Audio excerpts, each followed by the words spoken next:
అలాగే రాముడు ఇంత దూరం నడవరాగలిగాడు, పనికొస్తాడు. మధ్యన ఆగిపోయాడు, మనకెందుకు? కాబట్టి సరయూ నది యొక్క దక్షిణ తీరంలో ఈ మహానుభావుణ్ణి రామాని పిలిచి మంత్రగృహాణత్వం బలాం అతి బలాం తథా. నాయన, నా వెంట వస్తున్నావు, చాలా దూరం నడవాలి. మీ రాజుగారి అంతఃపురంలాగా బ్రేక్ఫాస్టులు, లంచ్లు, డిన్నర్లు, స్నాక్స్లు ఉండవు ఇక్కడ. నేను తిన్నప్పుడు తిన్న తరువాత తినాలి. నేను తినలేదు, నువ్వు తినకుండా పడుకోవాలి. అది కందమూలాలు, పండ్లు ఇవో దొరికితే తింటాం. తినాలనిపిస్తే తింటాం, అది కూడా లేకుండా లేదు. నాతో మీరలాగే ఉండాలి. ఆకలి, దప్పి, అలసట, బలహీనత ఇవన్నీ ఉంటే నా వెంట రాలేరు. కాబట్టి మీకు 2-3 టాబ్లెట్లు ఇస్తాను. అవి వేసుకుంటే ఇక మీకు ఆకలి కాదు, దప్పి కాదు, అలసట లేదు, కాళ్ళనొప్పులు ఉండవు, నా వెంట హాయిగా రావచ్చు. మరి గురువుగారు తయారు చేయాలి శిష్యుడిని. ఏం టాబ్లెట్లు? బలాం అతి బలాం చేయవా. 2 మంత్రాలు. ఒక మంత్రం పేరు బల, ఒక విద్య, మరో విద్య పేరు అతి బల. ఈ 2 మంత్రాలు నీకిస్తాను. దీంతో ఆకలి కాదు, దప్పి కాదు, అరసర లేదు, ఒళ్ళు నప్పులు ఉండవు. ముఖ్యంగా మనస్సులో సంకోచం ఉండదు, భయం ఉండదు, అవిశ్వాసం ఉండదు. నీకు నేను చెప్తున్నాను, బలాం అతి బలాం చేయవా చెప్తున్నాడు. నా శ్రమ నా జ్వర వాతే నా రూపస్య విపర్యయ. అలసట కాని, జ్వరము కాని, రూపము రంగు మారిపోవటం కాని, అది సుప్తం ప్రమత్తం వా దర్శయిష్యంతి. ఈ విద్య ఉన్నవాడు ఎక్కడ నిద్రపోయినా, అజాగ్రత్తగా ఉన్నా వాణ్ణి భూత ప్రేత పిశాచ రాక్షసులు, క్షుద్ర శక్తులు వాణ్ణి బాధించలేవు. మృగములు కూడా బాధించలేవు. అరణ్యంలో మరి గమనించండి, ఋషులు ఎక్కడ ఉంటారు? అడుగుగానే ఉంటారు కదా ఋషులందరూ. పక్కన పెద్ద పుళ్ళు ఉంటాయి, సింహాలు ఉంటాయి, భల్లూకాలుంటాయి, శరభాలుంటాయి. సర్పాలైతే దైనిగా పోతుంది, అందుకే ఆడుకుంటారు వాళ్ళు. అక్కడే ఉంటారు. కరవవి మనకి ఇక్కడ 4-5 ఉంటే మనం భయపడి పారిపోతున్నాం కదా, అమ్మో మీదికి వస్తున్నాయని. ఇక్కడ చుట్టూ అవే ఉంటాయి. వాళ్ళ ఆశ్రమమే అక్కడ. కొందరికి ఆశ్రమం ఉంటే ఉంటుంది, లేకుంటే జరిగిన పడుకుంటారు. పక్కనే సింహం పోతూ ఉంటుంది, వాళ్ళ పెద్ద పులి పోతూ ఉంటుంది. మా చిన్నప్పుడు చూసాం, వరంగల్ జిల్లా మా అక్కగా బావగారి ఊళ్ళో పోతే అది కూడా బయట పడుకునేవాళ్ళం. బయట అన్ని నీళ్ల తొట్లు ఉంటాయి. భల్లూకం అంటే ఎలుగుబంటి వచ్చి నీళ్లు తాగిపోతుంటాయి. ఇక్కడే మంచం ఉంటుంది, పక్కన హౌస్ ఉంటుంది, నీళ్లు తాగిపోతాయి. మీరు హాయి పడుకుంటారు. మా కొత్త చూస్తే పిల్లవాళ్ళం, అమ్మాయి ఏదో వచ్చిన పడుకోరా వచ్చి నీళ్లు తాగిపోతాయి. భయం లేదు. అంటే సుప్తం ప్రమత్తం వా దర్శయిష్యంతి. నువ్వు నిద్రపోయినా, అజాగ్రత్తగా ఉన్నా నిన్ను మృగాలు, రాక్షసులు, భూతములు, ప్రేతములు, పిశాచములు ఇవేవి నిన్ను బాధించలేవు. నభాష్యో సదృశో వీర్యే పృథివ్యామస్తి కశ్చన. బాహుబలంలో నీయంతటి వారు భూమండలంలో మరి ఒకరు ఉండరు. ఇలా నీవు బలాం అతి బలాం చేయవ. ఈ విద్యను చదువుతున్నటువంటి మహానుభావులకు రాఘవ, నా సౌభాగ్యే నా దాక్షిణ్యే నా జ్ఞానే బుద్ధి నిశ్చయే. సౌభాగ్యంలో కాని, సామర్థ్యంలో కాని, జ్ఞానంలో కాని, ఒక నిశ్చయాన్ని చేయటంలోని కాని, నోత్తరే ప్రతివక్తవ్యే సమాధానం చెప్పడంలో కాని, సమోలోకే తవానగా నీ అంటి వారు లోకంలో మరి ఇంకెవరు ఉండరు. ఈ విద్యాద్వయము నీకు తగినవి, అంటే నీకు మాత్రమే తగినవి. అందుకు నీకు వీటిని చెప్తున్నాను. బలాచ అతి బలాచ ఇవ సర్వజ్ఞానస్య మాతరవు. వర్ణిస్తున్నాడు విశ్వామిత్రుడు. ఈ 2 విద్యలు సకల జ్ఞానములకు అవి తల్లులు. క్షుత్పిపాసేన తే రామ. ఈ విద్య నేర్చుకుంటే ఆకలి దప్పులు కావు, ఎప్పుడూ రావు. అలాగే గృహాణ కాబట్టి సర్వలోకస్య గుప్తయే రఘునందన. ఆ విద్యలు నాకెందుకయ్యా అంటారేమో, నీవు అన్ని లోకాలను కాపాడాలి కదా. ఒక్క రాజ్యం కాదు నువ్వు కాపాడేది. ఎవడు? రాముడు. మరి అన్ని కాపాడాలి కదా. అన్ని లోకములను కాపాడటం కోసం నీకు ఈ విద్యలు అవసరము. అందుకే తీసుకో. ఈ 2 విద్యలు నీవు నేర్చుకుంటే నీకు గొప్ప కీర్తి వస్తుంది. ఎవరు వీరు? పితామహసుతే, బ్రహ్మకు పుత్రికలు వీరు. బల అథవా ఇద్దరు బ్రహ్మకు వీరు పుత్రికలు, మహా తేజస్సుతో ఉన్నవారు. ఇంతకాలానికి ఈ విద్యలను ఇవ్వటానికి నాకు యోగ్యుడు లభించాడు, అందుకే నేను మీకు ఈ విద్యను ఇస్తున్నాను. అయినా ఇవి నీకు పెద్ద గొప్పేం కాదు, నీలో ఇలాంటివి చాలా ఉన్నాయి. చాలా ఇవ్వచ్చు నీకు, నీవు చాలా ఇస్తావు. ఇవన్నీ నీకు అనంతములే, కానీ ఇవి తపస్సుతో నేను చాలా కాలం నా దగ్గర ఉంచుకున్నాను. ఇంకా ఎక్కువ కాలం నేను ధరించలేను. కాబట్టి కూర్చొని విద్యలు తీసుకోవలసింది. ఈ విద్య ఎలాంటివి అంటే రాముడికి ఉపదేశం చేస్తే ఒక రాముని వరకే ఆగదు, వంశపారంపర్యం అందరికీ వచ్చేస్తాయి.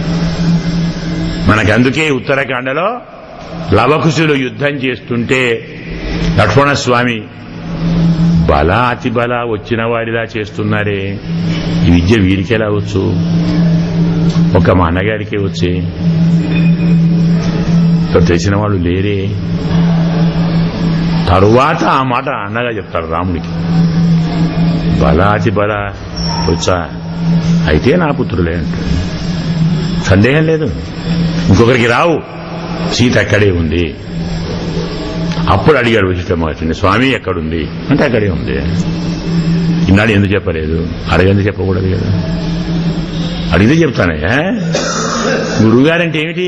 అడగంది పిలిచి చెప్పడు, చెప్తే ఏమవుతుంది? ఋషుడు జవదాసుడు ఎక్కడుందో తెలుసు ఆయనకు.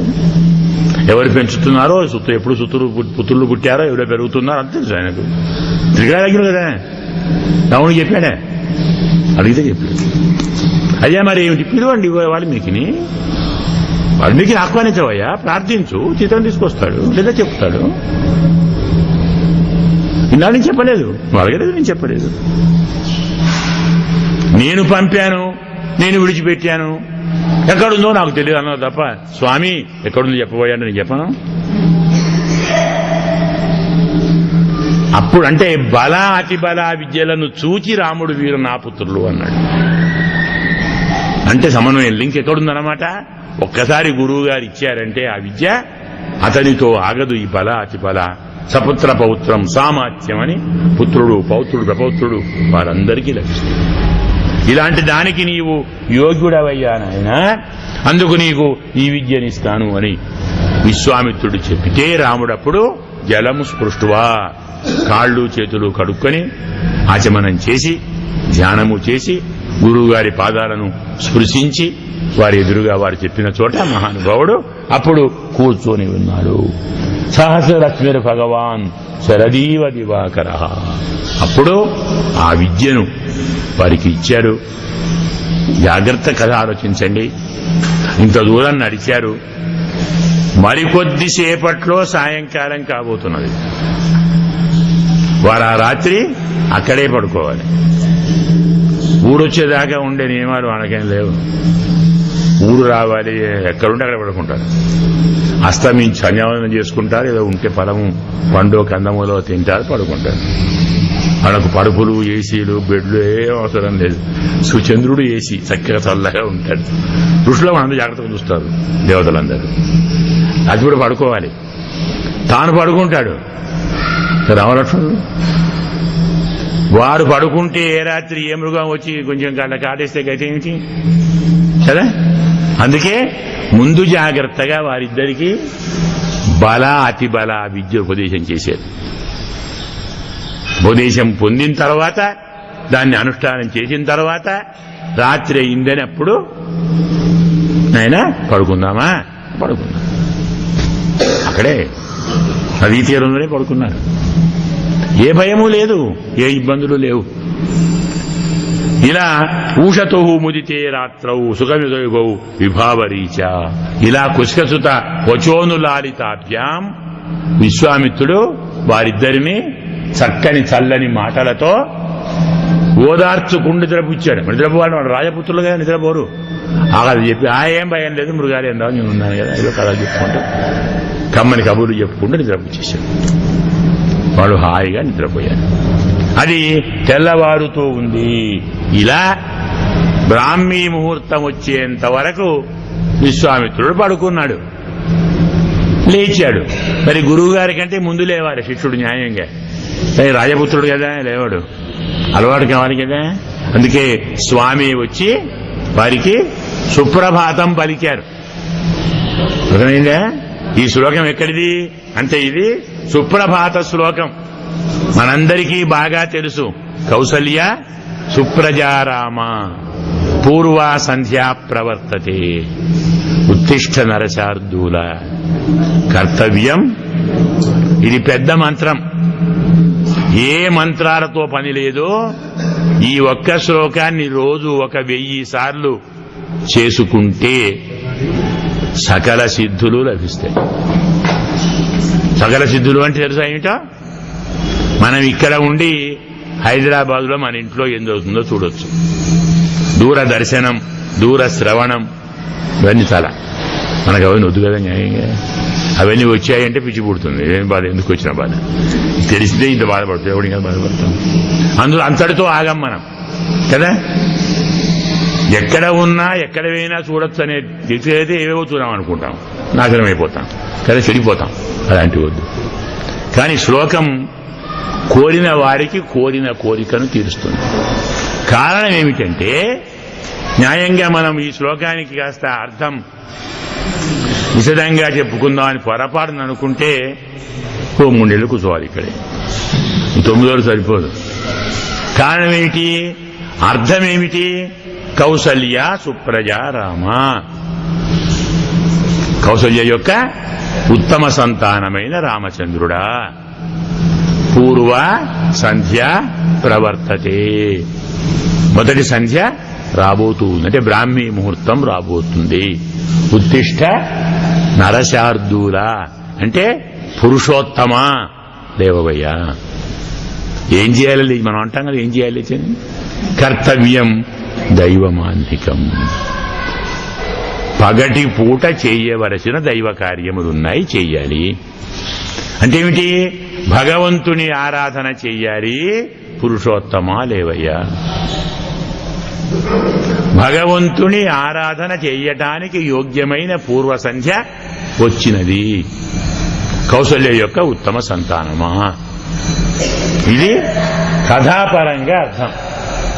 ఇంతే అయిపోయింది. ఇంకేముంది? లేపవలసింది రాముణ్ణి కదా, తల్లి పేరు ఎందుకండి కదా. రోజు లేపాలి, రామాలే అనొచ్చు కదా. కౌసల్య ముద్దుల కొడుకారే, మధ్యన ఆయన ఎందుకు? కౌసల్య యొక్క ఉత్తమ సంతానమా. తల్లి పేరు ఎందుకు వచ్చింది? అవసరం ఏమిటి నీకు? రామచంద్రుణ్ణి లేపమనుకున్నటువంటి విశ్వామిత్రుడు తల్లి దాకా ఎందుకు వెళ్ళాడు? మాతృదేవ యొక్క అవసరం ఏమిటి అంటే నిద్రపోతున్న రామచంద్రుని సౌందర్యాన్ని చూచాడు విశ్వామిత్రుడు. రామ సౌందర్యంతో మైమరిచిపోయాడు. లేపాలనిపించలేదు, కానీ లేపకుంటే తన ధర్మం నెరవేరదు. కాస్త లేపే ముందు పైవారిని కూడా పొగడదాం అనుకున్నాడు. ఇంత అందగాణ్ణి కన్న తల్లి ఎన్ని పుణ్యాలు చేసిందో కదా. ఎందుకంటే పిల్లవాడు గుణవంతుడైనా రూపవంతుడైనా ఎవరి చాలు వచ్చిందంటారు? తల్లిదండ్రుల చాలే కదా. మరి పిల్లవాడు ఇంత అందంగా ఉన్నాడంటే తల్లి ఎంత గొప్పదై ఉంటుంది, ఎంతటి సౌందర్య రాశి అయి ఉంటుంది, ఎంతటి పుణ్యముల పంట అయి ఉంటుంది. కౌసల్య యొక్క ముద్దుల పంట అని అన్నమాట. అంటే ఆ మహానుభావురాలు ఎన్ని లక్షల ఏళ్లు తపస్సు చేసి నిన్ను పుత్రునిగా పొందినలోనే. ఆమె ఎంత పుణ్యాత్మురాలో కదా. ఆమెను జ్ఞాపకం చేసుకుని మురిసిపోతున్నాడు. ఇది కథకు సంబంధించిన మరొక అర్థం. కానీ మనం మొదలు చెప్పుకున్నాం కౌసల్య అంటే అర్థం ధర్మం అని చెప్పుకున్నాం. కాదు, కౌసరతీతి కౌసరహ అని భూమి అంతా సంచరించేది. అఖిలాండ కోటి బ్రహ్మాండములలో వ్యాపించి ఉండేదాన్ని కౌసల్య అంట. అంటే ధర్మం కదా, ధర్మమును చక్కగా సృష్టించేటువంటి మహానుభావ. అంటే ధర్మ సంస్థాపనార్థాయ సంభవామి యుగే యుగే కదా. ధర్మాన్ని రక్షించటానికి పుట్టినవాడా. పెద్దల మాటలు మనకు అర్థం కావు. మనం తెలుసుకున్నాం అనుకుంటే పూర్తిగా ఫెయిల్ అవుతాం. మామూలు మాటలే మాట్లాడతారు. అలాగనే చూచేవాడికి కౌసల్య ఉత్తమ సంతానమా అనే పిలిచారు. కానీ వారికేం తెలుసు, ధర్మ సంరక్షక లే అంటున్నారు. ఎక్కడుంది అర్థం అంటే ఏం చెప్తాం? కౌసల్య అంటే ధర్మము. సుప్రజ ప్రకర్షేణ జాయతే ఇది ప్రజ. బాగా పుట్టేది. పుట్టుకకు బాగా ఎప్పుడు? పుట్టుక ఎప్పుడు బాగవుతుంది? సజాత జాయమానేన జాతాన్ అన్యాన్ జనిష్యతి తేన జాతేన యో జాత సజాత ఇది గచ్చతి అని మనకు పద్మపురాణం చెబుతుంది. పుట్టాడంటే ఎవడిని పుట్టాడంటే, ఎవడు పుడితే లోకంలో చాలా భాగం సంతోషంగా పెరుగుతుందో వాడు పుట్టినట్టు. 10 మందిని బతికించిన వాని పుట్టుక 10 మంది బతుకులో ఆనందాన్ని పంచిన వాని పుట్టుక 10 మందికి యోగక్షేమాలు అందించిన వాని పుట్టుక 10 మందికి హాని కలిగించేవాని పుట్టుక మరణంతో సమానం. కొందరు జీవన్మృతులు, కొందరు జనన్మృతులు, కొందరు ప్రజనన్మృతులు అంటాం. బతికి ఉండి కూడా చనిపోయిన వారు కొందరు, పుట్టిన చనిపోయేవారు కొందరు, పుడుతూ చచ్చేవారు కొందరు, పుట్టి బతికిచ్చేవారు చాలా మంది. ఈయన ఆ కోవలోకి వచ్చాడు. అందుకే సుప్రజ, చక్కని సంతానమా, చక్కగా బాగా మంచిగా పెద్దగా గొప్పగా పుట్టినవాడా. ఇన్ని కావాలి విశేషాలు. చక్కగా బాగా పుట్టడం ఏంటి? నీవు పుట్టావు, నీకన్నా ముందు చాలా మందిని పుట్టించావు. నేను చెప్పుకున్నా కదా, వానరులు బళ్ళు అందరూ వచ్చారు. నీవు పుట్టి ఎందరినో పెంచుతున్నావు, బతికిస్తున్నావు. ధర్మ సంస్థాపనార్థాయ అనే కాక ధర్మాన్ని రక్షించే వారిని సృష్టించావు. ధర్మాన్ని రక్షించే వారిని రక్షిస్తూ ఉన్నావు. ధర్మాన్ని రక్షించే వారిని రక్షించడానికి కావలసిన అధర్మ ప్రవర్తకులను శిక్షిస్తున్నావు. ఇది సుప్రజ. చక్కగా పుట్టినవారు, బాగా పుట్టినవారు, ధర్మానికి బాగా పుట్టినవారు, ధర్మాన్ని బాగా కాపాడేవారు, ధర్మాన్ని పాడు చేసేవారిని సంహరించేవారు, ధర్మాన్ని అంతటా వ్యాపింపచేసేవారు. కౌసల్య అంటే ఇన్నర్థం. ఇవి కొన్ని అర్థాలు. ఆమెకు ఉత్తమ సంతానం. రెండవది రామ అంటే ఆనందాన్ని పంచేవాడా, ఆనందింపజేసేవాడా. నీలో ఎందరో ఆనందాన్ని పొందుతున్నారు. ఆనందాన్ని సాక్షాత్కరింపచేసేవాడా. అఖిలాండ కోటి బ్రహ్మాండములను సృష్టిస్తూ రక్షిస్తూ సంహరిస్తూ ఆడుకునేవాడా. రమక్రీడాయం కదా, ఆడుకునేవాడా. ఇలా రామ. పూర్వ సంధ్యా ప్రవర్తతే అంటే బ్రాహ్మీ ముహూర్తం రాబోతూ ఉన్నది. అంటే ఏమిటి? జ్ఞానము ఇప్పుడే ఆవిర్భవిస్తూ ఉంది, ధర్మము ప్రవేశిస్తూ ఉంది, న్యాయము కనులు తెరుస్తూ ఉంది. నీ భక్తులు నిన్ను చూడటానికి కళ్ళు తెరుస్తున్నారు. ఇప్పుడు అన్నికం దైవం చేయొద్దు. చమత్కారం ఏమిటంటే కథ మాత్రమే తెలిస్తే తెల్లవారుధామైంది కాబట్టి, బ్రాహ్మీ ముహూర్తం అయింది కాబట్టి మీరు దైవమాన్నికం కర్తవ్యం, ప్రాతకాలంలో చేయవలసిన భగవదారాధనాది కృత్యములు అంటే సంధ్యావందనం చేయాలి, ఇంకేదో అగ్నిహోత్రం ఉంటాయి కదా, అవన్నీ చెయ్యాలి అని చెప్తారు కథాపరంగా. దాన్ని చెప్పేవాడు విశ్వామిత్రుడు. విశ్వామిత్రుడు రామచంద్రుడిని నాయన సంయమనం చేసుకోవాలని చెప్తాడా? మనం విందామా? నువ్వు దైవానివై నీ కర్తవ్యం చేయవయ్యా, దైవమాన్నికంకురు. నువ్వే దైవానివి, నువ్వేం చేయాలి? దుష్ట శిక్షణ కర్తవ్యం. ఆన్నికం పగలంటే జ్ఞానం. జ్ఞాన దశలో పగలు రాబోతూ ఉంది, త్వరలో జ్ఞానం వృద్ధి పొందాలి. జ్ఞానం వృద్ధి, అజ్ఞానం నశించాలి అంటే రాక్షసులు ధ్వంసం కావాలి. అది ఎవరు చేయాలి? గమనించండి, ఇది అయిన వెంటనే తాటకావధ ఉంది. ఆమె రాబోతుంది, సంహరించాలి. దైవమాన్నికం. ఇది నీ పని అయ్యా, నా పని కాదు. ఎవరిది కర్తవ్యం? దుష్ట శిక్షణ ఎవరిది? నీ డ్యూటీ. దైవానివే, దైవమాన్నికం కర్తవ్యం.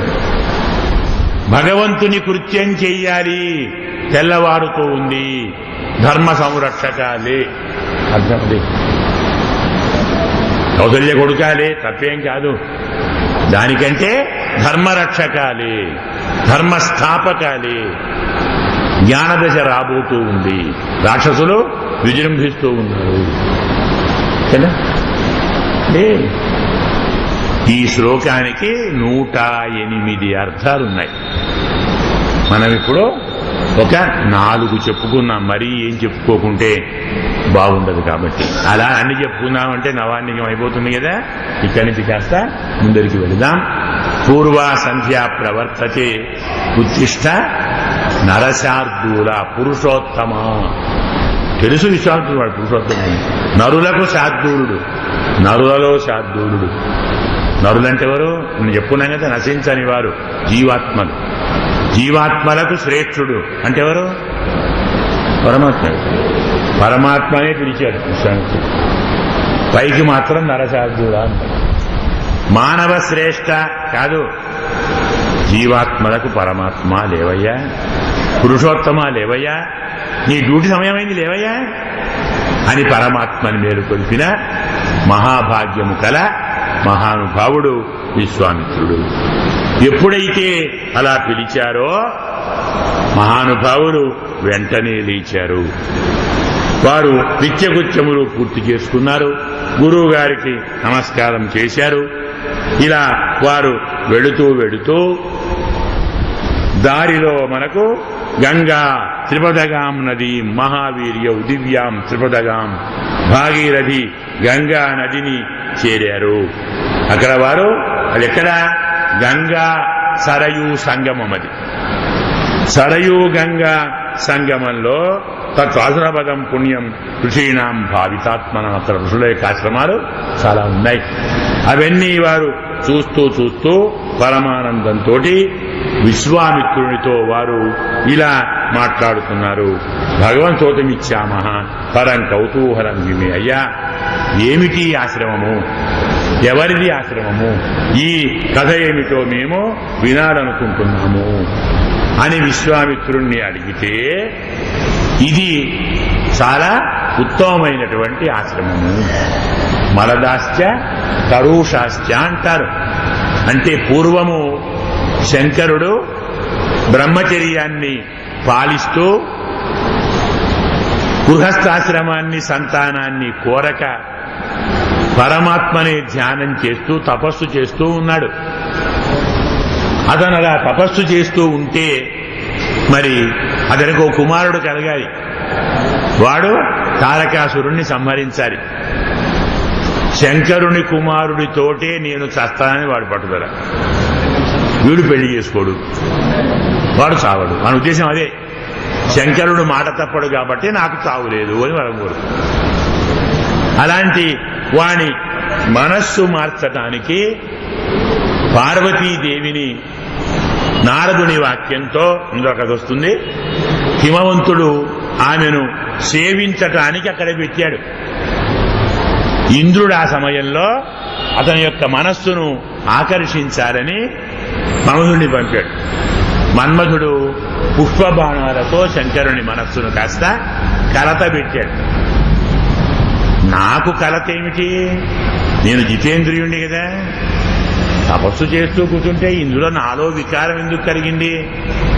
ఏదో కారణం ఉంటుంది అని వారి చుట్టూ చూశాడు. చూస్తే కనబడ్డాడు. ఇది నీ పనా అని కాస్త కాల్చేసాడు. అంటే అక్కడ మన్మధుడు తన మలాన్ని విడిచిపెట్టాడు. శరీరం అంటే మలమే కదా. ఆత్మ యొక్క మురికేమిటి? శరీరమే కదా. కదా జాగ్రత్తగా ఆలోచించండి. శరీరం యొక్క మలం వేరే ఉంది, శరీరమే ఆత్మకు మలం. దాన్ని వదిలిపెట్టాడు. ఇలా కందర్ప మూర్తిమాన్ ఆసేత్ కామ ఇత్యుచ్యతే బుధై తపశ్చంతమిహ స్థాణుం. ఇలా శంకరుడు అతన్ని పోగొడితే అవధ్యాతశ్చ రుద్రేణ జక్షుట రఘునందన. అప్పుడు మన్మధుడు అశరీరకృత, శరీరము లేనివాడుగా అయ్యాడు. అతని శరీరాన్ని తగ్గింపజేశాడు. అప్పటి నుంచి ఈ మహానుభావుడికి అనంగుడు అని పేరు. మౌధునికి ఏం పేరు? అనంగ. అనంగ అంటే అంగములు లేనివాడు. అంగం అంటే శరీరం.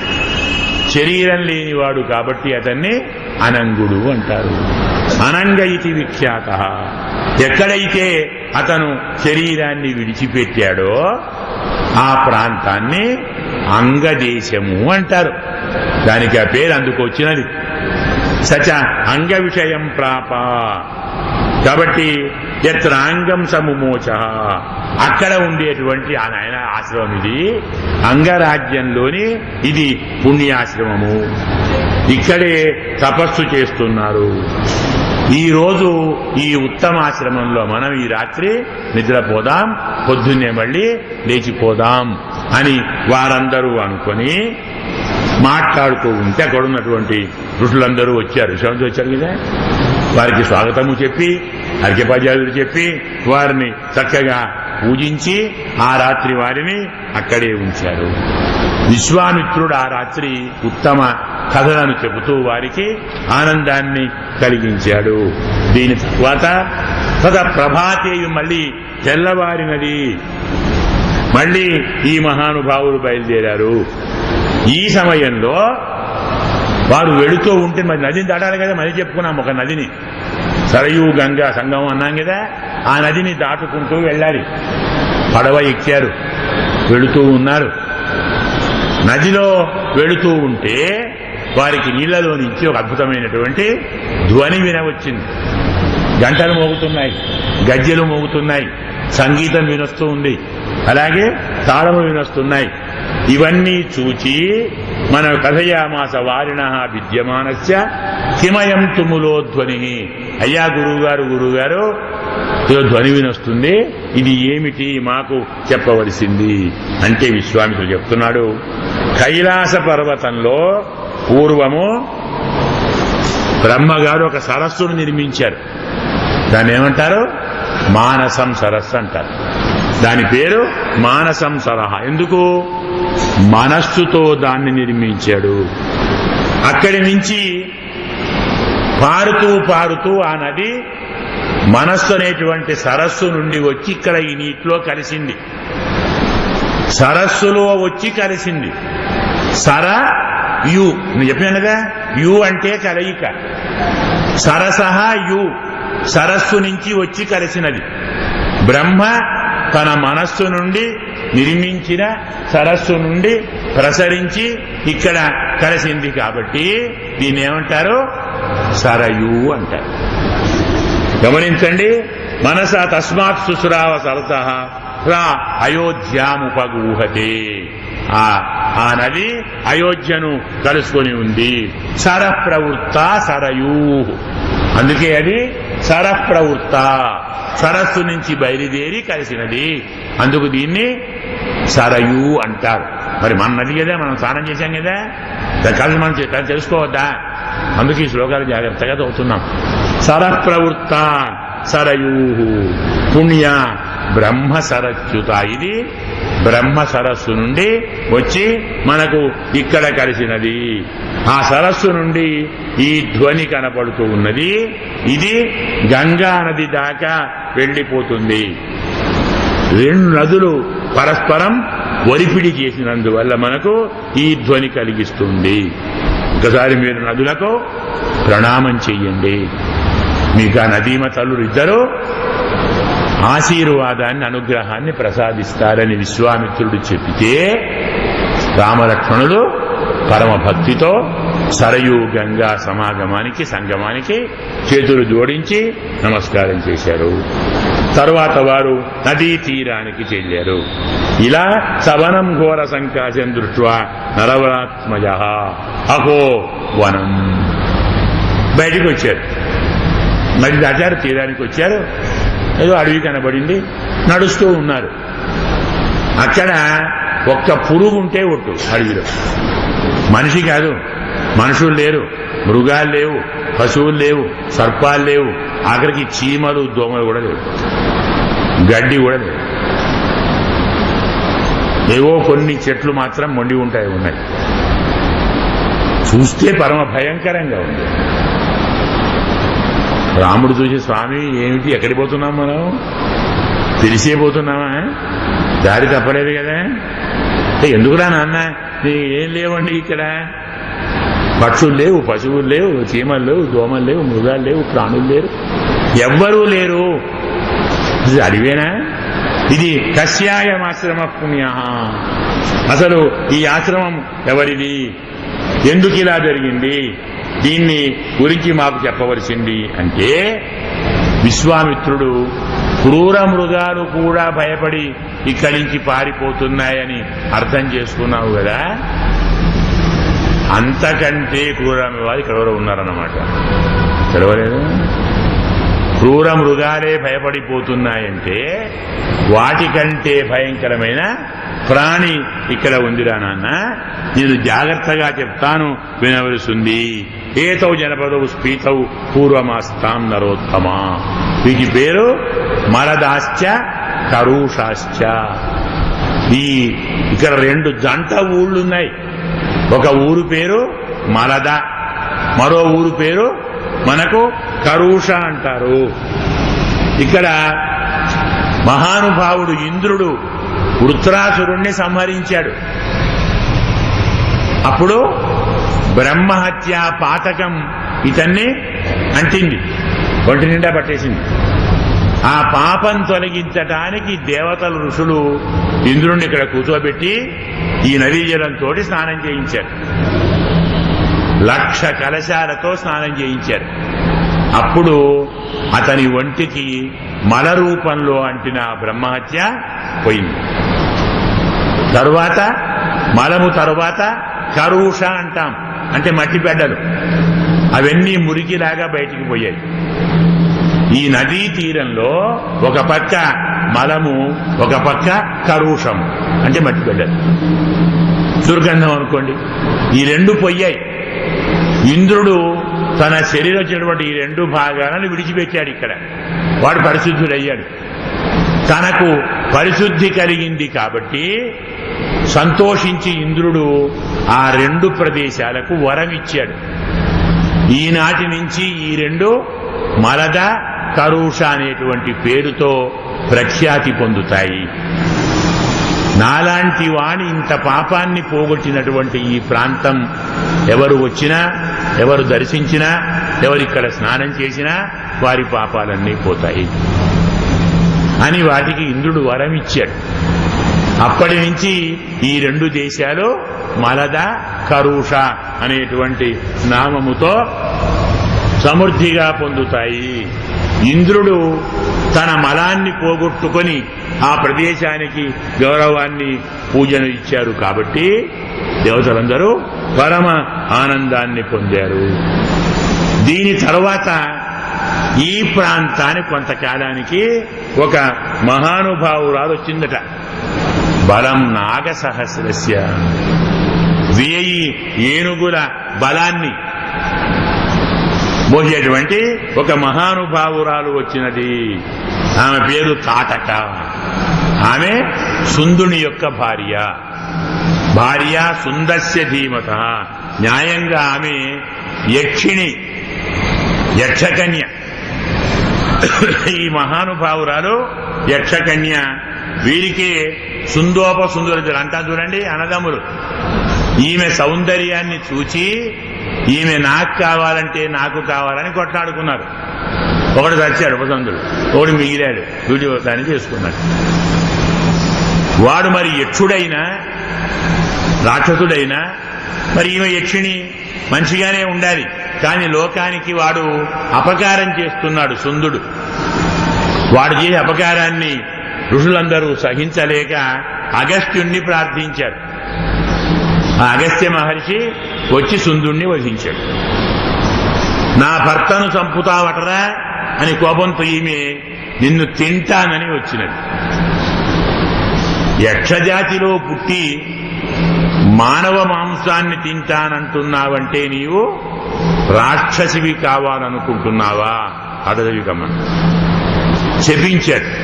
అప్పుడు ఈమె రాక్షసి అయింది. అయ్యి ఆ ప్రాంతాల్లోని అందరినీ పీడిస్తూ బాధిస్తూ హింసిస్తూ వాటిని భక్షిస్తూ తిరుగుతూ ఆమె తిరుగుతున్నటువంటి ఈ వనాన్ని తాటక వనం అంటారు. అంటే ఆమె ఏమంటారు తెలిసింది అర్థం ఇప్పుడు? తాటక అంటారు.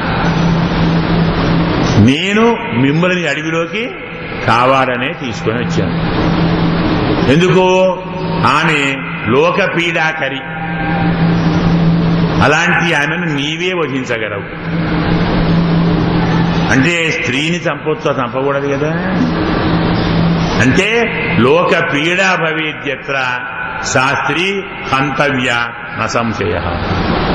లోకాన్ని పీడించేవారు స్త్రీలా పురుషులా అని చూడకూడదు. అదిగాక పాతకంబ సదోషంబ కర్తవ్యం రాజసూనున. కొన్ని ధర్మాలు రాజుగారికి ఉంటాయి. ప్రజల కోసం పాపమైనా చేయాలి, తప్పైనా చేయాలి. తన కోసం కాదు, తన రక్ష కాదు, ప్రజలను కాపాడటానికి, రాజ్యాన్ని కాపాడటానికి అది పాపమైన దోషమైన దాన్ని ఆచరించి తీరాలి. నీవు రాజుగారి ధర్మం ఆచరించాలి కాబట్టి, మహారాజపుత్రుడవు కాబట్టి నీవు తప్పకుండా దాన్ని చెయ్యాలి. నీవు ఇలాంటిదని విచారించవద్దు. ధర్మం కాబట్టి చెయ్యాలి. స్త్రీని వధిస్తున్నానని అనుమానించకు. ఇంత బాగా చెప్తే పాపం ఆయన ఏమన్నాడు? అవునండి, మాకు నాన్నగారు చెప్పారండి, పితుర్వచన నిర్దేశాత్ పితుర్వచన గౌరవాత్ వచనం కౌశికస్యేతి కర్తవ్యం అవిశంకయా. స్వామి, మీరు చెప్పినట్టే చేస్తానండి.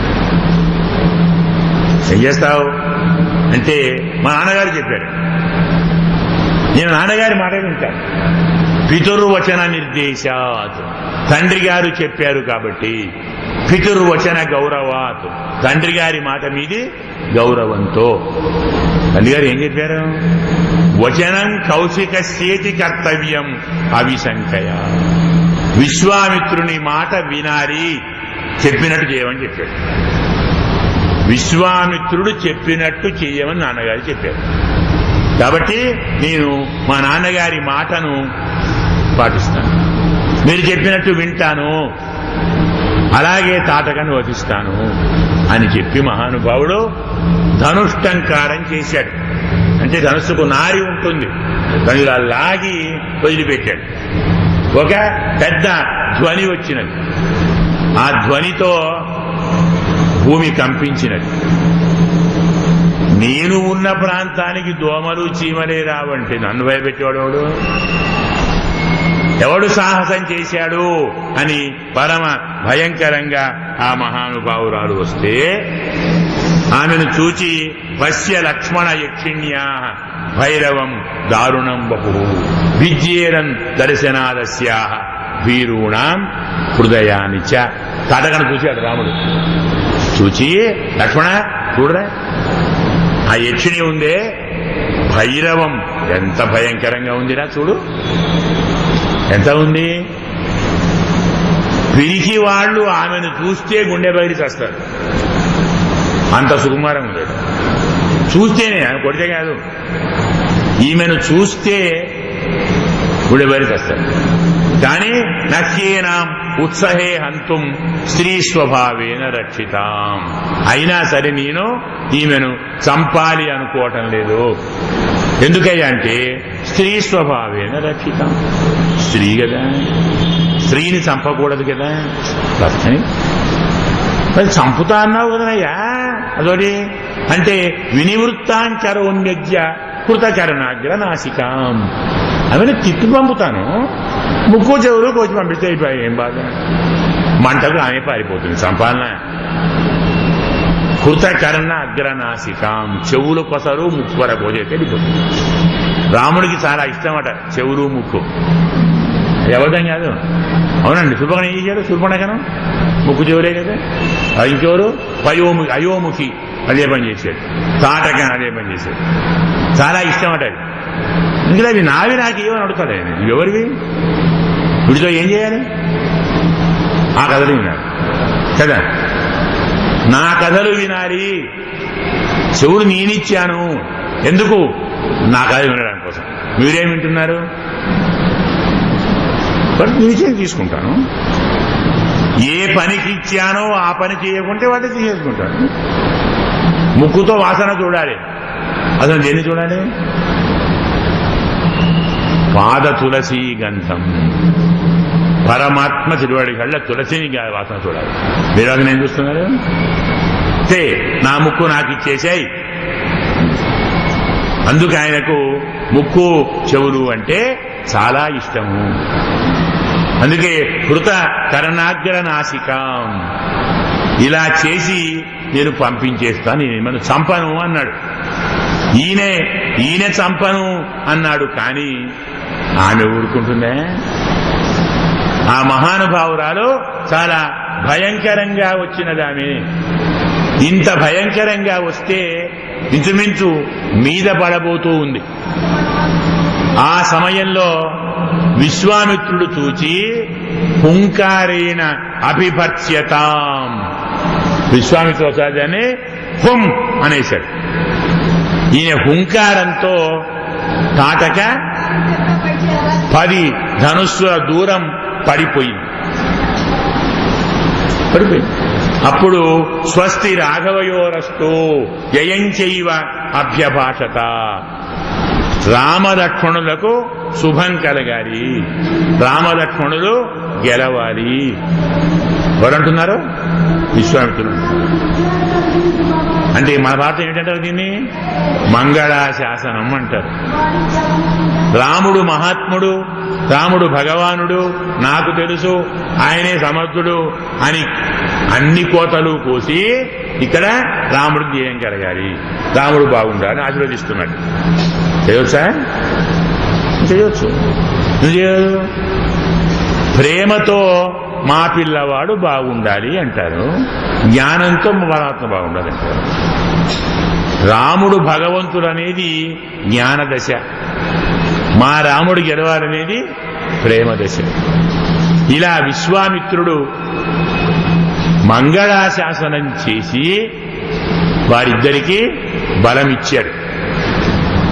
ఒక్క హుంకారంతో ఆమెను దూరంగా తరిమేశాడు. ఆమె లేచి మళ్లీ పరిగెత్తుకొని వచ్చింది. దుమ్మును, రాళ్లను, గుట్టలను, చెట్లను వర్షంగా కురిపిస్తూ ఉంది. రామలక్ష్మణులు వాటిని తన బాణాలతోటి ఛేదించేశారు. ఆమె మరికాస్త దూరంగా వస్తే తన బాణములకు లక్ష్మణస్వామి, రామస్వామి చెవులు, ముక్కు, చేతులు నరికేశారు. అయినా పరమ భయంకరంగా మీదికి వస్తూ ఉంటే రాముడు బాణం ఇంకా ఎక్కువ పెట్టలేదు. కొట్టాలి, దాన్ని చంపాలి, దాన్ని చంపడం లేదు. అప్పుడు విశ్వామిత్రుడు చూసి అలంతే ఘృణయా రామ పాప ఏష దుష్టచారిణి. అయినా నీ దయకో నమస్కారం అయ్యా, దయ చాలు నాయన. ఆమె స్త్రీ అనుకుంటున్నావు, రాక్షసిరానాయన, పరమ పాపాత్మురాలు, దుష్టచారిణి, చెడు నడగల మహానుభావురాలు. ఇలాంటి ఆమెను చంపకుండా ఉంటే ధర్మరక్షణ జరగదు. అందుకు నీవు ఈమెను సంహరించవలసింది.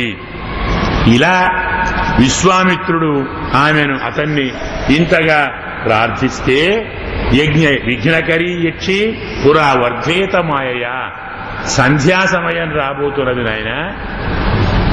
సంధ్యా సమయం వస్తే వాళ్ళకు బలం పెరుగుతుంది. అది ఆసురీ వేళ. ఆమె తెరవగా ముందు నువ్వు ఆమెను చంపవలసింది. అందరు ఇదే మాట అంటారు స్వామి. ఒక రాముడే కాదు, వరాహావతారంలో హిరణ్యాక్షుణ్ణి కూడా చంపవని బ్రహ్మాడిగా ఇదే మాట. సంధ్యా సమయం కాబోతున్నది. సమయం ఏంటంటే వాడి బలం పెరుగుతుంది. మరి హిరణ్యకశిపుడు అంటారు, హిరణ్యకశిపుణ్ణి సంధ్యా సమయంలోనే. అన్నంతే ఆ బలం నన్నేం చేస్తుంది, నువ్వులం చేస్తుంది. కానీ ఆసురీ సంధ్య బలం ఇస్తుంది, కానీ నాకంటే ఎక్కువ కాదు కదా, నా బలాన్ని మించేస్తుండే. వారి అన్ని సందేహాలు తొలగించడం కోసం సంధ్యావేళ అయ్యేంత వరకు ఆగుతాడు స్వామి. వారి బలం బాగా పెరిగిన తరువాత అప్పుడు వారిని సంహరిస్తాడు. ఇలా విశ్వామిత్రుడు ప్రార్థిస్తే అప్పుడు శబ్దవేదిత్వం తాము రురోధ ససాయకై, తాటక అంతర్ధానం చెంది రాళ్లు దుమ్ము కురిపిస్తుంటే శబ్దమును బట్టి బాణములు వేసి ఆమెను కదలకుండా అరికట్టాడు. ఎప్పుడైతే ఆమె వెళ్లలేకపోయిందో అప్పుడు మళ్ళీ తాను కిందికి వచ్చేసింది. తమాపతంతీం వేగేనప్పుడు మీదికి పరిగెత్తుతూ వస్తే బాణంతో ఆమె హృదయంలో కొట్టాడు. ఆ బాణంతో ఆమె పపాత మమార, కింద పడిపోయింది, మరణించింది. ఇలా తాటక వధతోటి సురాచ సర్వే సమృష్ట విశ్వామిత్ర మధాబ్రువన్, దేవతలందరూ పరమానందం పొందారు. విశ్వామిత్రుణ్ణి అభినందించారు. తాటక వధను చేసి లోకాలకు నీవు క్షేమం కలిగించావు నాయన, నీ సేవ చేశాడు రాముడు, ఇతన్ని ఇలాగే ప్రేమతో చూడు, అనుగ్రహంతో చూడు, నీ దయకి తను యోగ్యుడు, ఇతని ఇంకా చాలా చాలా మంత్రాలు అస్త్రాలు ప్రసాదించు అని దేవతలందరూ చెప్తే అప్పుడు తాటక వధ అయిపోయింది. కాబట్టి ఇప్పుడు తాటక వనం ఎలా అయిపోయింది? నిర్భయం కదా. మరి ఇంక భయం ఎందుకు? ఇక్కడ పడుకున్నాం రాత్రి, పొద్దున పోదాం అని వారందరూ ఆ రాత్రి పక్క నది ఉంది కదా, ఆ నదిలో సరయు, అది కూడా సరయునే, అక్కడ స్నానము చేసి ఆ రాత్రి వారు అక్కడే గడిపారు. ఇలా దీంతో మనకు తాటక వధ అయింది. తాటకను సంహరించాడు కాబట్టి, తన సేవ బాగా చేశాడు కాబట్టి, తాను చెప్పినట్టు విన్నాడు కాబట్టి విశ్వామిత్రుడు ఆనందంతో ఆ మహానుభావునికి దివ్యమైనటువంటి అస్త్రశస్త్రములు, మహాస్త్రములు ఎన్నో దానం చేశాడు. అందులో ప్రత్యేకించి వాటి పేర్లు చాలా చెప్తాడు. ధర్మచక్రం, విష్ణు చక్రం, కాలచక్రం, దండచక్రం, వజ్రం, అస్త్రం, త్రినేత్రం, త్రిశూలం, వారుణం, ఆగ్నేయం, వాయవ్యం, ఇలా శక్తిద్వయం, కంకాలం, అసిరత్నం, మాదనం, వర్షణం, స్వాపనం, మోహనం, ఇలాంటి పేర్లు చాలా ఉన్నాయి. ఎన్నో దివ్యమైనటువంటి అస్త్రాలను ఇచ్చాడు. అవన్నీ తీసుకున్నటువంటి రామచంద్రుడు పరమానందంతో స్వామికి నమస్కారం చేస్తే, నీకు ఇంకా ఏం కావాలయ్యా అడుగు అన్నాడు. గురువుగారు సంతోషించారు కదా, ఏం కావాలి అంటే, అయ్యా అస్త్రాలు చెప్పారు, వాటి ఉపసంహారం చెప్పాలి కదా. ఎందుకంటే ప్రయోగించగానే ఎదుటివాడు శరణు వేడుతాడు. అప్పుడు ఏం చేయాలి? ఉపసంహరించాలి అంటే విడ్రా అన్నమాట కదా, తీసుకోవాలి. కాబట్టి ఉపసంహారాన్ని చెప్పవలసింది. అంటే ప్రతి అస్త్రానికి మనకు ఉపసంహారంగా మరికొన్ని అస్త్రాలు మనకు అక్కడ బోధించాడు. దాని తరువాత అధ తస్య అప్రమేయస్య వచనం పరిపృచ్యుత విశ్వామిత్ర మహాతేజ వ్యాఖ్యాతం ఉపచక్రమే. ఇప్పుడు ఆ ప్రాంతం నుంచి మహానుభావుడు బయలుదేరి ఇంకాస్త ముందుకు వెళితే నిశ్రుత మునిశ్రేష్ఠ కాంతారాతు రోమహర్షణాత్ అనయా తవావగచ్చామి. స్వామి మనం అరణ్యం నుంచి బయటకు వచ్చినట్టుంది, ఏదో ఆపదలు భయాలన్నీ తొలగిపోయాయి, ఇక్కడ ఇది ప్రశాంతంగా ఉంది. మరి మీ ఆశ్రమం దగ్గరికి వచ్చిందా ఇంకా దూరంగా ఉందా? ఎక్కడుంది? ఎక్కడ మీరు యజ్ఞం చేస్తారు? అక్కడ మేము ఏం చెయ్యాలి అని అడిగితే మహానుభావుడు అథ తస్యాప్రమేయస్య వచనం పరిపృచ్ఛత, అప్పుడు విశ్వామిత్రుడు వారికి సమాధానం చెప్తున్నాడు. ఇక్కడ బలి చక్రవర్తి గురువుగారైనటువంటి శుక్రాచార్యులు తన దివ్యమైనటువంటి తపస్సుతో యజ్ఞం చేయించి యజ్ఞ బలాన్ని ఇచ్చి ఆ బలంతో స్వర్గాన్ని గెలిచి 3 లోకాలను బలిచక్రవర్తి పరిపాలించాడు. బలిచక్రవర్తి రాజ్యాన్ని ఆక్రమిస్తే మళ్లీ ఆ రాజ్యం తనకు రావాలని అదితి మాత, అదితి అంటే ఇంద్రుని తల్లి, స్వామిని గూర్చి తపస్సు చేస్తే ఆ స్వామి వామన రూపంలో మహానుభావుడు వచ్చాడు. వచ్చి బలిచక్రవర్తి 3 అడుగులు అడిగి మొత్తం భూమండలాన్ని 3 లోకాల రాజ్యాలను తీసుకొని అతన్ని దశాతలానికి పంపి ఇంద్రుడికి రాజ్యాన్ని ఇచ్చాడు. దాని తర్వాత బలిచక్రవర్తి ఎక్కడైతే తాను బలిని గెలిచాడో, ఏ నదీ తీరంలో బలి యజ్ఞం చేశాడో అదే తీరంలో వామనుడు తపస్సు చేస్తూ కూర్చున్నాడు. అది వామనుడి ఆశ్రమం అయింది. అక్కడ వామనుడు సిద్ధిని పొందాడు కదా, కాబట్టి సిద్ధిని పొందిన ఆశ్రమం కాబట్టి దాన్ని సిద్ధాశ్రమం అంటారు. ఇలా చాలా మంది ఇక్కడ సిద్ధిని పొందారు కాబట్టి ఇది చాలా ఉత్తమమైన ప్రాంతమని ఇక్కడ నేను నా ఆశ్రమాన్ని ఏర్పరచుకున్నాను. ఇది నా ఆశ్రమమే బాబు, మనం వెళుతున్నాం, రేపు యజ్ఞం మొదలు పెడతాను, ఇక మీరు యజ్ఞాన్ని రక్షించండి. స్వామి చెప్పి వారిని తీసుకొని తన ఆశ్రమంలోకి చేరాడు. వారు హాయిగా అక్కడ ఉన్నారు. మరునాడు పొద్దున్నే లేచి వీరు స్నానం అనుష్ఠానం పూర్తి చేసుకొని గురువుగారి దగ్గరికి వెళ్ళారు. అప్పటికే గురువుగారు దీక్షలో చేరారు. అందరూ ఉన్నారు, దీక్షలో ఉన్నాడు. యజ్ఞం ప్రారంభమైంది. గురించి నమస్కారం చేశారు, చూశాడు, అంతే ఏమంటారు. అయ్యా మరి యజ్ఞం ప్రారంభించారా? ప్రారంభిస్తారా?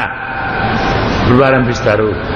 నీవేం ఇమౌస్మా తవ కింకర సముపస్థితవు గాజేయ, మేము నీ కింకర్లము అంటే మీ దాసులము. ఏం చెయ్యాలి, ఎప్పటి నుంచి చెయ్యాలి, ఏం చెయ్యాలి, ఎంతకాలం చెయ్యాలి, మాకు ఆ విధానాన్ని ఆజ్ఞ ఇవ్వండి అని విశ్వామిత్రుణ్ణి అడిగారు. అతను సమాధానం చెప్పలేదు. పక్కనున్న మునులు నాయన వారు దీక్షలో చేరారు అంటే అర్థం మౌనత్వంచ వశిష్యతి, మౌనంగా ఉంటారు, మాట్లాడరు. దీక్ష పూర్తయ్యేదాకా మాట్లాడరు. 6 రోజులు మీరు యజ్ఞం చేస్తారు. ఈ 6 రోజులు మీరు అప్రమత్తంగా కాపాడండి. ఈ 6 రోజుల్లో ఎప్పుడైనా తడుసులు రావచ్చు, యజ్ఞ విఘ్నాన్ని కలిగించనువచ్చు, నిత్య అప్రమత్తులై ఉండండి అని పక్కవారు చెప్పారు, గురువుగారు కాదు. అయినా ఆజ్ఞ లభించింది కాబట్టి వారు రాత్రింబవళ్ళు నిద్రాహారాలు మాని 6 రోజులు సక్రమంగా దాన్ని రక్షిస్తూ వచ్చారు. సరిగ్గా 6వ రోజు వచ్చినది, పూర్ణాహుతి ప్రదానం చెయ్యాలి. అప్పుడు ఆకాశంలో పెద్ద పెద్ద మబ్బులు, ఉత్పాతాలు కనపడ్డాయి. దాన్ని చూచి పశ్య లక్ష్మణ దుర్వృత్తాన్ రాక్షసాన్ పిశితాశన, లక్ష్మణ చూడవయ్య వస్తున్నారు రాక్షసులు. వాళ్ళు పిశితాశ అంటే మాంసాన్ని తినేవాళ్ళు, దుష్ట ప్రవృత్తి కలవాళ్ళు. 2 వచ్చారు చూడు, మానవాస్త్రం సమాధు అనిలేన యథా ఘనాను, చాలా మంది వచ్చారు. అందరిని ఎందుకు చంపాలి? మానవాస్త్రం ప్రయోగిస్తాను. ఇది ప్రాణం తీయదు, దూరంగా తీసుకుపోయి పారేస్తుంది. ప్రాణాలుంటాయి. ఇంకా వస్తే చంపుతాను అన్నాడు. మొదలొచ్చిన వాడు మారీచుడు. అతన్ని మానవాస్త్రంతో కొట్టేశాడు. వాడు పోయి సముద్రం అవతల పడ్డాడు. మళ్లీ పోలే రాముని దగ్గరికి. ఇప్పుడు చివరపోతాడు వేరే సంగతి. ఇలా మారీచుణ్ణి ఆయన పరివారాన్ని దూరంగా తరిమేసిన ఇంకోటి వచ్చాడు సుబాహు అని. వాణ్ణి మాత్రం బాణంతో కొట్టేశాడు, చంపేశాడు. సుబాహువును చంపాడు, మారీచుణ్ణి బతికించాడు. తెలుసా ఎందుకో? వాడితో చాలా పని ఉంది కదా. తనకు మిత్రుడు, రామాయణంలో రామునికి చాలా మిత్రుడు మారీచుడు, ప్రియుడు. భారతంలో కృష్ణుడికి చాలా మిత్రుడు శకుని, ప్రియుడు, ప్రియభక్తుడు కదా. ఎందుకంటే స్వామి కార్యాన్ని వాడే పూర్తి చేస్తాడు. వాడు పోతే కష్టం కదా, అందుకు వాడు జాగ్రత్త కాపాడాడు. అంతని ముందు దృష్టితోటి మారీచుడిని దూరంగా తరిమేశాడు, సుబాహువును వధించాడు. యజ్ఞం పరిపూర్ణమైంది. విశ్వామిత్రుడు పరమానందంతో వారికి ఉత్తమమైనటువంటి వరములు ప్రసాదించారు. రాఘవ పరమోదార మునీనాం ముదమావహన్ సహత్వరటుదాన్ సర్వాన్ యజ్ఞజ్ఞాన్ రఘునందన. రాముడు వారందరినీ సంహరించి పృథివీ పూజితస్తత్ర యజేంద్ర విజయీ. ఆ ఇంద్రుడు గెలిస్తే ఎలా ఋషులు ఆనందిస్తారో, రాముడు గెలిస్తే అందరూ పరమ ఆనందాన్ని పొందారు. దిక్కులన్నీ ప్రశాంతమైపోయాయి. అంటాడు విశ్వామిత్రుడు, కృతార్థోస్మి మహాబాహో అన్నాడు. నాయనా, నన్ను నీవు కృతార్థుణ్ణి చేశావు. నేను కృతార్థుణ్ణయ్యాను. కృతం గురువచస్త్వయా. నీవు గురువచ, నాన్నగారి మాట విన్నావు. గురువు అంటే తండ్రి. తండ్రి చెప్పినట్టు విన్నావు, సరే గురువు చెప్పినట్టు విన్నావు, అసలు లేదు. నా మాట విని నీవు నేను కృతార్థుణ్ణయ్యాను. ఈ ఆశ్రమం పేరు సిద్ధాశ్రమం. ఇప్పుడు నీ బలంతో దీన్ని సిద్ధాశ్రమం చేశావు. నా యజ్ఞం సిద్ధించింది కదా, యజ్ఞము సిద్ధించింది కాబట్టి ఇది సిద్ధాశ్రమం అయింది. సత్యం కృతం వీర మహాయశ. ఇలా రాముణ్ణి అభినందించాడు. మన పాటలో పొగిడాడన్నమాట. అప్పుడు సంధ్యావందనం సమయమైంది కాబట్టి వారు సంధ్యావందనాన్ని చేశారు. ఆ రాత్రి పూర్తయిన తరువాత ఈ మహానుభావుడు మరునాడు మరి మనందరం ఏం చేద్దాం, యజ్ఞం కాస్త పూర్తయింది కదా, దక్షించాడు, ఇప్పుడేం చేద్దాం, ఎక్కడికి పోదాం అంటే ఋషులందరూ ఊరుకోక అవును చెప్పారు. ఇమౌస్మమునిశార్దూల కింకరవు. రామలక్ష్మణుడు చెప్పారు, అయ్యా మేము మీ దగ్గరే ఉన్నాము, మీకు కింకరులము, సేవకులము, ఇంకా ఏం చేయాలో మాకు ఆజ్ఞాపించవలసింది అంటే వారు ఋషులను అడిగారు ఏం చేద్దాం. ఋషులు అన్నారు, ఇక్కడ దగ్గరే ఉంది మిథిలా నగరం, జనక మహారాజు యజ్ఞం చేస్తున్నాడు, కొద్ది రోజుల్లో పూర్ణాహుతి కాబోతుంది, పూర్ణాహుతికి దేవతలందరూ వస్తారు, మనం కూడా వెళ్ళి చూడొచ్చు కదా. అందులో జనక మహారాజు మీకు మొదలే ఆహ్వానం పంపాడు, వీలున్నప్పుడు రండి, ఎప్పుడు రాకున్నా పూర్ణాహుతికి రండి అని చెప్పారు. మన యజ్ఞం కూడా పూర్తి అయింది, సిద్ధిని పొందాము, బయలుదేరుదామా. ముసలంటే బయలుదేరాలి కదా, సరే అందరం బయలుదేరుదాం. అక్కడి నుంచి వారు మిథిలా నగరం వైపు ప్రయాణం సాగించారు. ఇలా వీరు బయలుదేరి వెళుతుంటే అక్కడ అయాగభూతాం నృపతే తస్య వేష్మని రాఘవ అర్చితం వివిధై గంధై ధూపైశ్చ అగరుచందనై. ఇక్కడ దారిలో ఒక నది ఉంది, శోణ అని నది పేరు. దాన్ని మనం శోణభద్ర అంటాం, దాన్ని శోణ అంటాం. ఈ నది ప్రాంతాన్ని మనం దర్శించి అర్ఘ్యపాద్యాదులిచ్చి వారిని పూజిస్తాము అని చెప్పి వీరు అలా బయలుదేరి సోనా నది తీరంలోకి వారు వస్తారు. శకటీ శతమాత్రంతు ప్రయాణే నాకు చెప్తున్నాడు. బ్రహ్మవాదినాం భక్తిగణైశ్చైవ సిద్ధాశ్రమ నివాసన అని జగ్ముహు మహాత్మానం. ఒక విశ్వామిత్రుడు రామలక్ష్మణుడే కాదు, వారి వెంట చాలా మంది ఋషులు వారిని అనుసరించి వెంట వచ్చారు. వారందరూ వచ్చి అగ్రతా నిర్దాదాల విశ్వామిత్రస్య ధీమతః, విశ్వామిత్రుని ముందర ఒక తోటికి చేరి విశ్రమించారు. అందరూ కూర్చున్నారు. అయ్యా, ఇదేమిటి నది, ఇక్కడికి వచ్చాం కదా, మాకు దీని గురించి 4 మంచి మాటలు కథలు చెప్పండి అని రామచంద్రుడు అడిగితే, బ్రహ్మయోని మహానాసీత్ కుశో నామ మహాతపాః అకృత్వ ధర్మజ్ఞ సజ్జన ప్రతిపూజక. బ్రహ్మదేవుడు ఉన్నాడు, ఆయన కుమారుడు కుశ. ఈ మహానుభావుడు ఉన్నాడు, ఇతను చాలా సమహాత్మా కులీనాయాం యుక్తాయాం సుమహాబలాన్ వైదర్భ్యాం జనయామ చతురః. బ్రహ్మ యొక్క కుమారుడు కుశుడు. అతనికి 4 కుమారులున్నారు. ఈ 4 దీప్తయుక్తాను మహోత్సాహాన్ క్రియతాం పాలనం పుత్రా ధర్మం ప్రాప్యశ్చ. మీరు నా ఆజ్ఞ ప్రకారం రాజ్య పరిపాలన చేయండి, ధర్మాన్ని పరిపాలించండి. అందులో కుశాంబుడు, అలాగే కుశనాభుడు చెప్తారు మనకి. ఇందులో అసూర్తరజసహ, వీరు ఒక్కొక్కరు ఒక్కొక్క ప్రాంతాన్ని రాజ్యంగా చేసుకున్నారు. అందులో కుశస్య వచనం శ్రుత్వా, మొదటివాడు కుశాంబుడు కౌశాంబి నగరాన్ని చేసుకున్నాడు. కుశనాభుడు మహోదయ నగరం చేసుకున్నాడు. అసూతరజు అనేటువంటి వాడు ధర్మారణ్యాన్ని చేసుకున్నాడు. వసు అనేటువంటి గిరివ్రజాన్ని ఇంకో మహానుభావుడు చేసుకున్నాడు.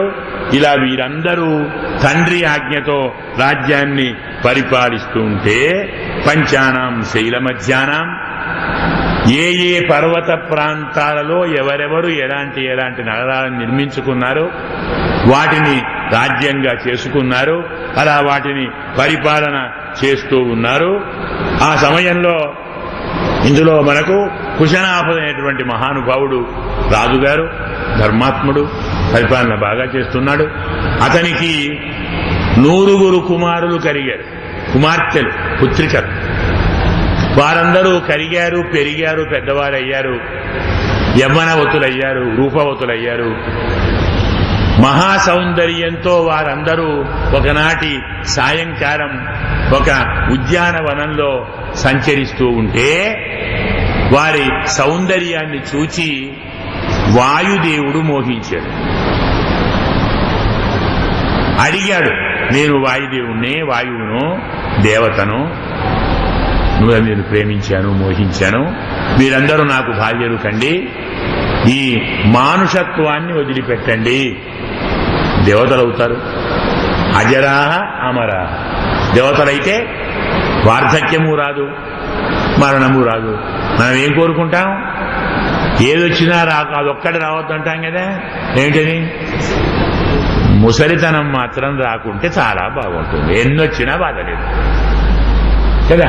రెండవది రోగం రావద్దు, మూడవది మరణం రావద్దు. రోగం వచ్చినా మరణం రావద్దు, అర్థమైందా? రోగం వచ్చినా ముసలితనం వచ్చినా ఎట్నో సహిస్తాను తప్ప మరణం మాత్రం అందరూ కోరుకుంటారు. అవన్నీ మీకు వస్తాయి. నన్ను పెళ్లి చేసుకోండి, దేవతను నేను.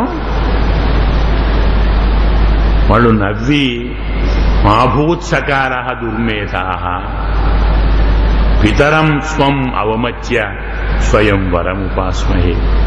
ఓరి దుష్టబుద్ధి, ఇలా అడుగుతావేంద్రా? ఇలాంటి పాడుకారం రావద్దు. మాభూత్సకార, అలాంటి కారం రావద్దు. ఏమిటి? తండ్రి గారిని కాదని మాకు కావలసిన వారిని పతులకు మేమే కోరుకునే ఏరుకునే దుష్టకారం రావద్దు. ఇప్పటిదప్పుడే చెప్పారు, అర్థమైందా? మాభూత్సకార దుర్మేధ, దుష్టబుద్ధి, అలాంటి దుష్టకారం రావద్దు. అవమత్య పితరం స్వకం, మా తండ్రిని అవమానించి స్వయం వరముపాస్మహే, మా కోసం మేమెన్నుకుంటామా? ఇలాంటి పాడుకాలం రావచ్చునా? నీకు మా మీద వ్యామోహం ఉంటే, మేము కావాలంటే వెళ్ళి మా నాన్నగారు అడుగు. యస్యనో దాస్యతి పిత సనో భర్త భవిష్యతి. మా నాన్న మమ్మల్ని ఎవరికి ఇస్తాడో వారు మాకు భర్త అవుతాడు. మాకు ఫలానా వాడు భర్త కావాలని మేం కోరుకోం. మా నాన్నగారు మమ్మల్ని ఎవరికి ఇస్తారో వారు మాకు భర్త అవుతారు. మేముగా కోరుకునే దుష్టకాలం రాకూడదు. ఇలా చేశావంటే నిన్ను శపిస్తాం, భస్మమవుతావు.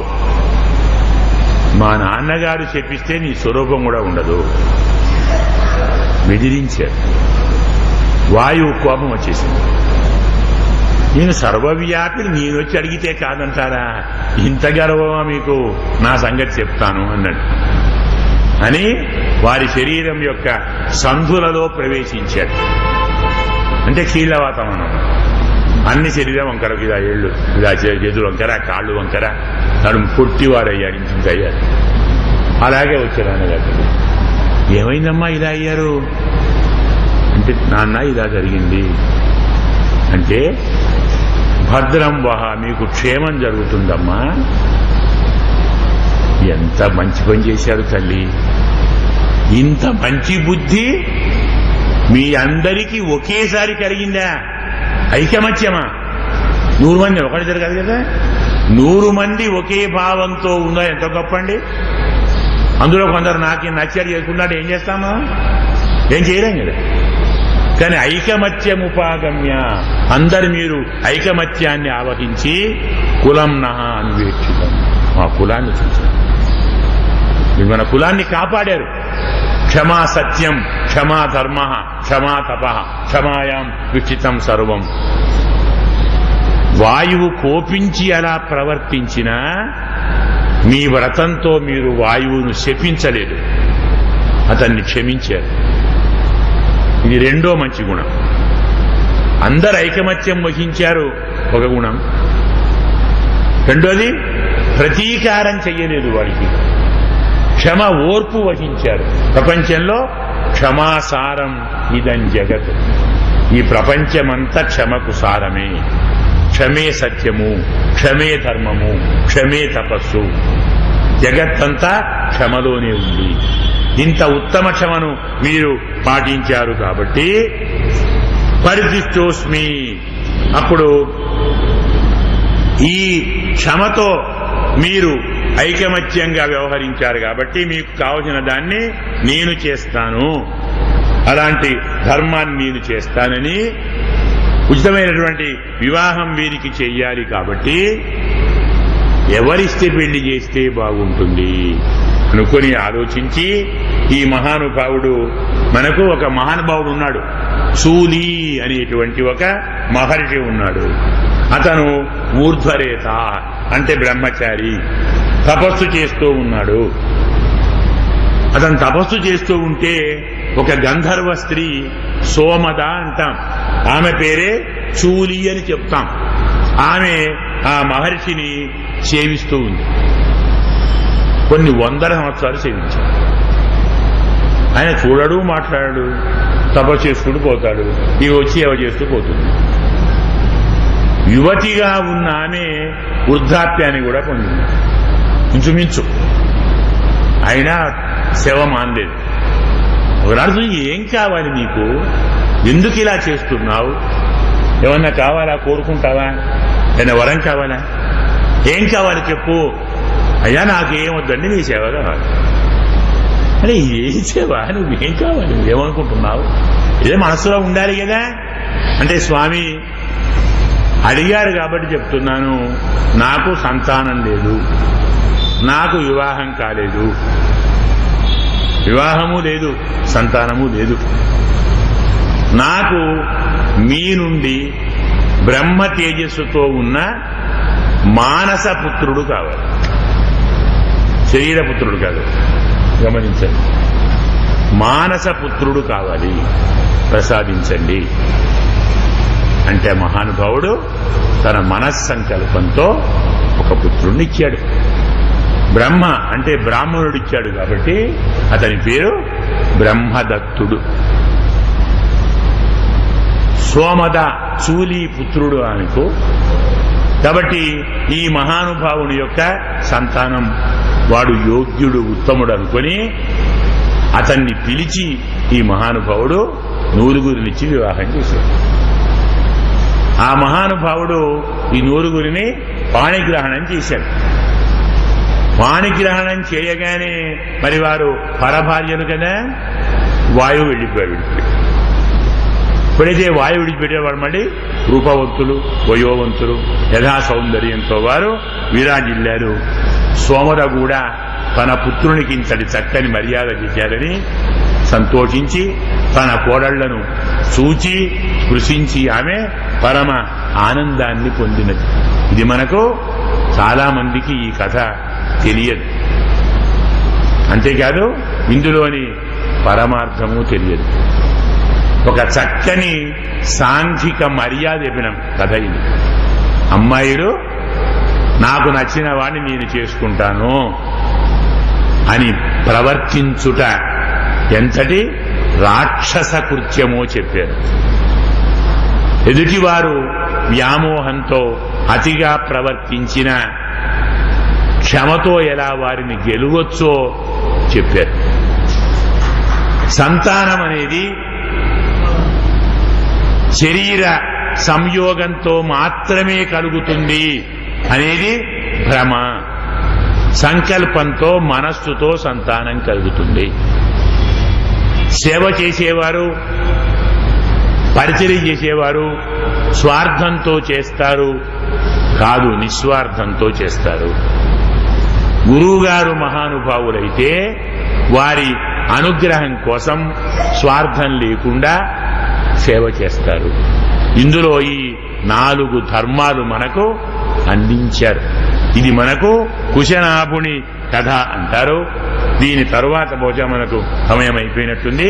తరువాతి భాగాన్ని మనం మళ్ళీ మధ్యాహ్నం 4 కదా, 4 గంటలగా, 4 గంటలకు 4 నుంచి 7, 4 5 ఏమనుకుంటున్నారు? 4:30 నుంచి 7:30 పోనీ, అంటే 4 గంటలకు వచ్చి విశ్వాసనామం చేయండి. చేస్తే సార్ విశ్వాసనామం చేయండి, చేసుకొని 7:30 దాకా చేసుకుంటే ఓ అరగంట ఎక్కువ చెప్పుకున్నా ఇబ్బంది ఏం లేదు. అందుకే కూర్చుంటాం కదా.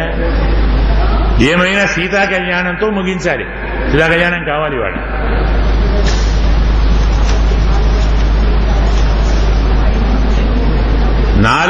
నాలుగు నుంచి 4:30 వరకు సహస్రనామం చేసుకొని 4:30 నుంచి 7:30 దాకా చెప్పుకున్నాం. సహస్రనామ పారాయణం కావాలి కదా.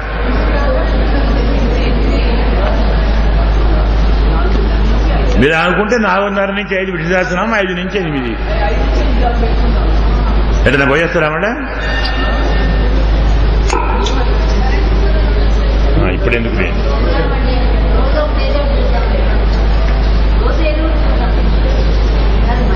కాదు, రామజన్మభూమి వాళ్ళ కాదు.